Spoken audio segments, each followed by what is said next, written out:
Okay, so you've got your annual notice of change in your hand. It's this 8.5 by 11 workbook that we get every middle of September. And the first couple of things that you want to look at are pretty straightforward, but you want to pay attention to them. Number one is the plan still available. Now, 99 times out of 100, if your plan is not available, you've already received a letter. They've told you what you need to do, and then you can just make that change. You can talk to somebody like us, an independent brokerage firm, that we can guide you in what might be the best plan to take the place of what you currently have. If you've got your current plan and you like your current plan, you don't have to do anything. You're going to be able to just move forward with what you've got in 2025. Second thing is going to be the premiums.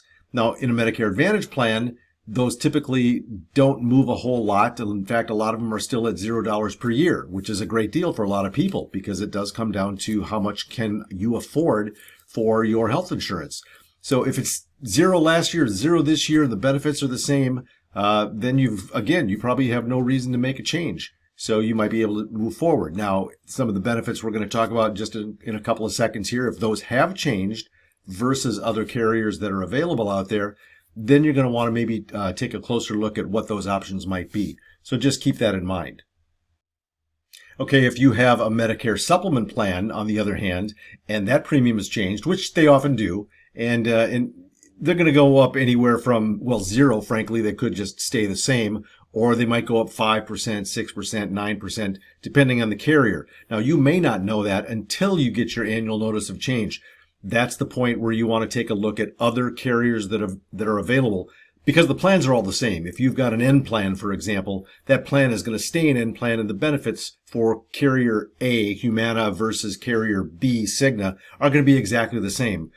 And what it's going to come down to a lot of times is how much is that premium difference? Is there enough of a difference to make it worth your while to go through that underwriting again? And assuming you're healthy, by all means, it might make a lot of sense, because is there any reason you don't want the extra money?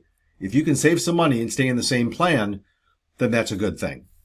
Okay, next is prices. And prices, frankly, are the critical issue when it comes to looking at your annual notice of change, because that's the one component combined could possibly be the reason that you want to look at another opportunity with another carrier. So, for example, you want to look at the first thing in the booklet, and it's kind of interesting because on page 5 it actually says in this annual notice of change, summary of important costs of 2025, which is, we'll get into that in a second, why this page happens to be the only ones that are important. I don't know about you, but I think all my costs are important. But I get what they're saying. So the first thing you're going to look at, we've already talked about the monthly plan premium. Check that off the box. Second is going to be the maximum out of pocket. So did your max out of pocket number change? If it did, and if it changed significantly, yeah, that might be something that you want to take a look at another opportunity and talk to an independent broker and see what the other options are available. Third is going to be the copays for your primary care physician. So in this one, in 2024, the primary care physician cost was $15 copay for this Medicare Advantage plan. In 2025, it goes to $20. So not a deal killer, right? $5. But if you just think about that, that's a 33% increase on that one component. And there are several other components that do very similar things. So again, it comes back to the combined additional cost. Does that make enough of a difference that you want to take a look at something else? Lastly, on the important costs in this booklet, it says your inpatient hospital stays. Now that is important. I think that might be one of the biggest, most important components, because as we get older, the odds, the chances of us getting into the hospital and having a stay are highly increased. So in 2024, this is for the first 5 days on an inpatient hospital stay, was $335 per day, or $1,635 if you're in there for the entire 5 days. What it's changing to in 2025 is $400 per day. So now that goes from $1,635 out of pocket to $2,000 out of pocket. The other key thing you want to keep in mind, and again, this comes back to risk tolerance. How often is this going to happen? We don't know, but just something to think about. This is per benefit period. So you go to the hospital and you spend 5 days in the hospital and you spend that $1,635 or next year $2,000, and then you get discharged. Your 60-day benefit window starts right there. At the end of 60 days, if you go back into the hospital after that 60 days, a new benefit period and new inpatient hospital costs get triggered. So now you've got another $2,000 potential if you stay in the hospital 5 more days. So again, those are things you just have to keep in mind as we get older, as we're taking this Medicare journey together. What do those costs total up to for how your health is doing year to year to year? So inpatient hospital stays are big. Now, I just wanted to point out quick, those are the important costs, but I've got, I think, 5 pages of costs with, a lot of different copays. And I did the quick summary on these. And in this particular plan, 22 of the 27 costs went up in 2025. 2 of them went down, but 22 out of 27 went up, and a couple of them significantly, like, for example, an observation stay in a hospital. If you're just termed as an observation versus an inpatient, in 2024, the observation on this particular plan was 0 copay. In 2025, it is $400. Kind of a big increase. Now, again, the likelihood of that happening, I don't know. That's a risk tolerance question that you have to ask yourself and that we can talk through, but those are the things that you want to look at. Okay, next are providers. And by providers, I'm talking about your primary care physician, your PCP, your specialists, the hospital choices that you've made. Are all of those still in place? If not, then you have a decision to make. You'll need to find maybe a new PCP. You may need to find a new specialist. They definitely do move more inside of those HMO plans than they do in a PPO plan, and certainly you don't have to worry about it if you have a Medicare supplement plan, but they do move more in those HMO networks, so just be aware of that. And we're not here today to talk about why they might move. Doesn't really matter. The fact is, if they moved, you've got a decision to make. So take a look at those providers, make sure they're still in the plan. Don't just gloss over it and move on into 2025 and then all of a sudden, bam, you need to find somebody that you didn't realize that you needed to find.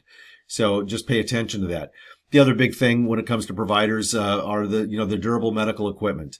And by that, DME we're talking about. So we're talking about CPAPs, wheelchairs, walkers, oxygen. Are those still covered the same way they were covered in 2024? Is there a different provider for those pieces of equipment that you need to be aware of? So just make sure that you're taking a look at all of those things when it comes to providers before you go into 2025. Okay, next is prescriptions. Now, we did touch a little bit on this, so I'm not going to talk a whole lot more about it. We talked about making sure that the prices stay the same. But again, make sure that you check the formulary. Make sure that the drugs that you're currently on stayed, if they were on a tier 1, are they still a tier 1? Probably should be, but just make sure, tier 2 and so forth.